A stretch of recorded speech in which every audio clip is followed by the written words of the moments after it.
A good ending can make a mediocre game good and a great game a masterpiece. But for this list, we're going to be looking at the entire climax of the game. That means the final boss fight, the escape sequence, that cutscene, whatever it is, but only the most satisfying endings will survive this list. Oh, and spoilers ahead for everything. So hey, I'm Nervous Nick for the Nose Top 10 Best Video Game Endings.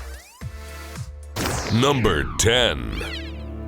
Even before it was released, everyone knew exactly how Halo Reach's story was going to end.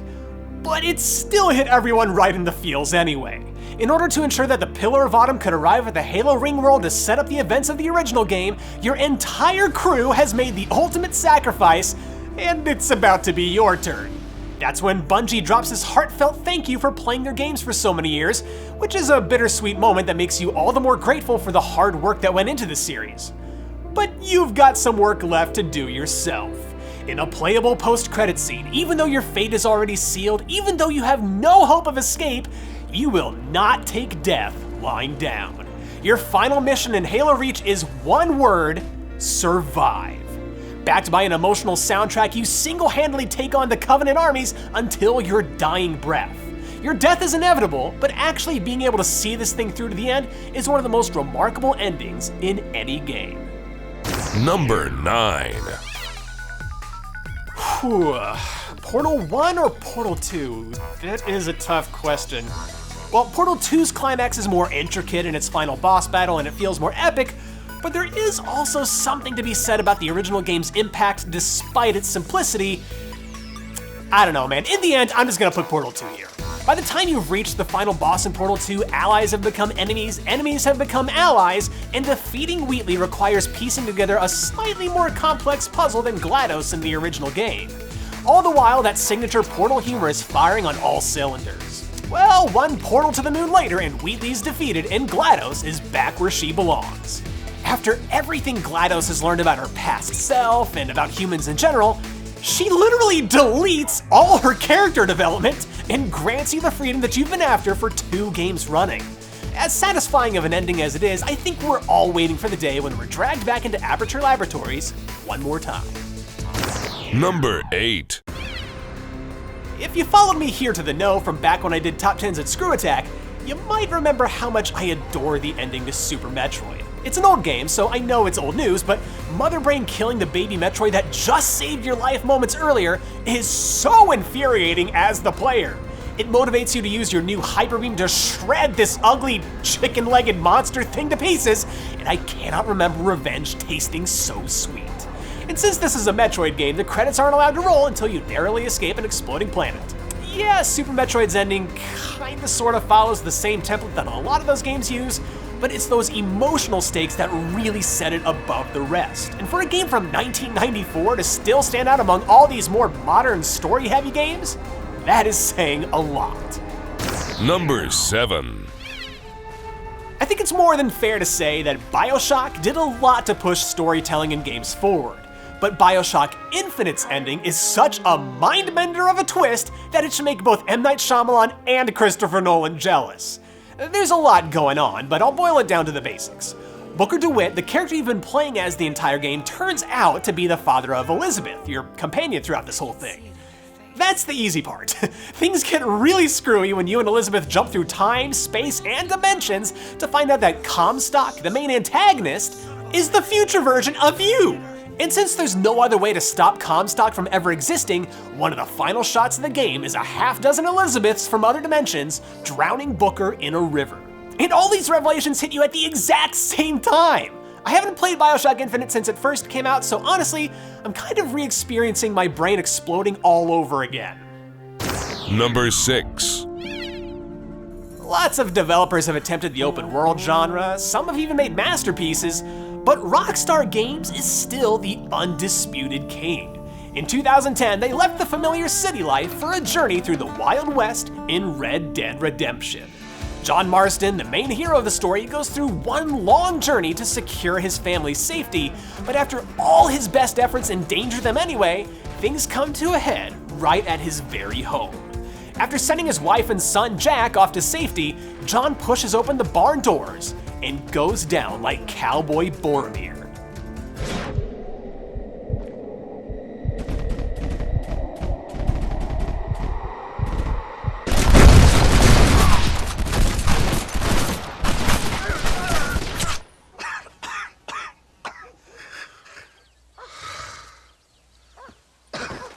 Not too many games have the guts to actually kill off the main player.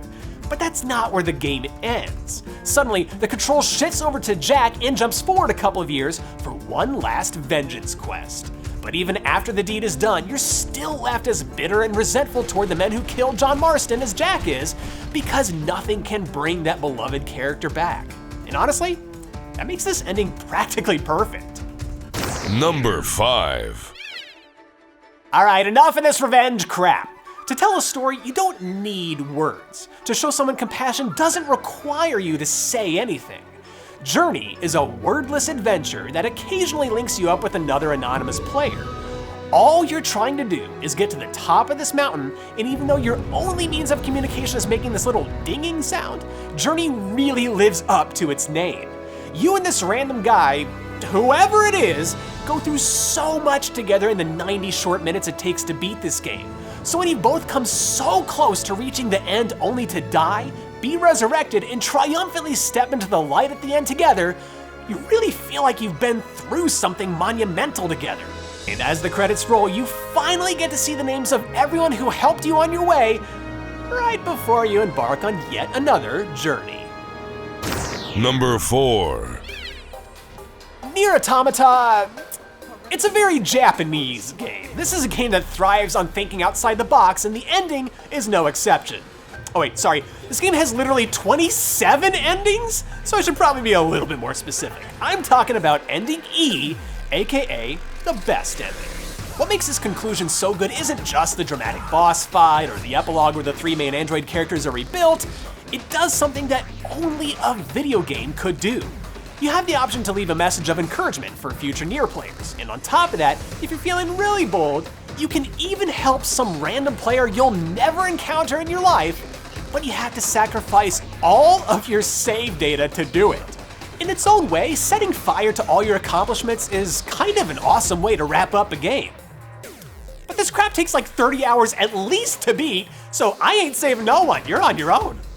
Number 3. It's pretty common to mesh platformers with puzzle elements, but none of them work quite like Braid. This indie classic plays with the flow of time, allowing you to reverse it at will to reach areas you couldn't otherwise.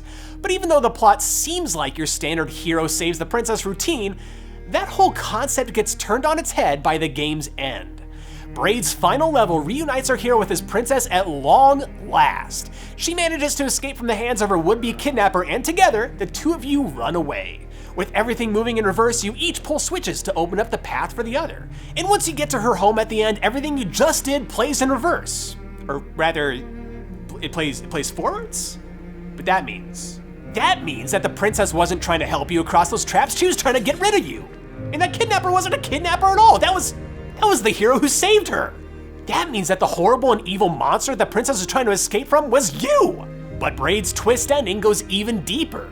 Because some details were left intentionally vague, fans have interpreted it as everything from the video game equivalent of Memento to an allegory for the atomic bomb. As simple as a lot of Braid is, it's still one of the most unforgettable video game endings of all time. Number 2. Every Metal Gear fan knows why this one's here. Some say that Snake Eater is the best of the Metal Gear Solid saga, and with an ending as emotional as this, I'm not even gonna argue with that. I'll spare you the elaborate plot that built up to this point, but what matters for this list is the final confrontation between Snake and his old mentor, the boss. No, she didn't turn evil, no, she didn't really deserve to die. In fact, she was the truest patriot of them all for sacrificing her reputation to secure world peace. But by the game's end, both Snake and the boss understand that it's going to cost her an even higher price. Snake has to kill her himself. With only 10 minutes before the whole area gets carpet bombed, the master and apprentice use the full extent of their combat and stealth skills until only Snake is left standing. It's tragic. It's not even satisfying in the same way that Super Metroid's Mother Brain fight was. But don't take my word for it. How many times have you seen that gif of Snake saluting the boss's grave? And if being ingrained into quasi-internet meme culture doesn't speak to how emotional Metal Gear Solid 3's ending is, I don't know what will. Alright, this was not an easy list to put together, so before we get to number 1, let's hit up 10 honorable mentions. Number 1, Shadow of the Colossus. Number 2, Persona 4. Number 3, Grand Theft Auto 5, the ending where you save everyone. That's the only one that counts. Number 4, Half-Life 2. Number 5, Call of Duty 4 Modern Warfare. Number 6, Mass Effect 2. Number 7, Spider-Man PS4. Number 8, Undertale's Pacifist Run. Number 9, Super Mario Odyssey. And number 10, The Legend of Zelda: Ocarina of Time. It's number 1. Mankind has been overrun by a killer fungus. Those who remain are forced to live off the scraps of civilization, and those who are bitten by the mutated mushroom men are forced to become just like them. Except for a young girl named Ellie. The Last of Us tells the story of Joel, a man who's lost a daughter of his own, as he embarks on a year-long journey to deliver Ellie to a militia group called the Fireflies. And from there, they'll create a cure that can save humanity. Problem is, they need to take out a big old chunk of Ellie's brain to do it. That's when Joel does something morally questionable, and I don't say that sarcastically either. Instead of sacrificing a 14-year-old girl to potentially save all of humanity, he busts Ellie out of the facility, takes her far away, and covers up his story when Ellie asks what happened. Is it worth sacrificing one for the betterment of all when that person can't make the choice for themselves? Is it then okay to lie to her face about it? These are the questions that The Last of Us makes you ask yourself, and they're tough questions that are gonna linger in your brain just like a killer fungus. Swear to me that everything that you've said about the Fireflies is true. I swear.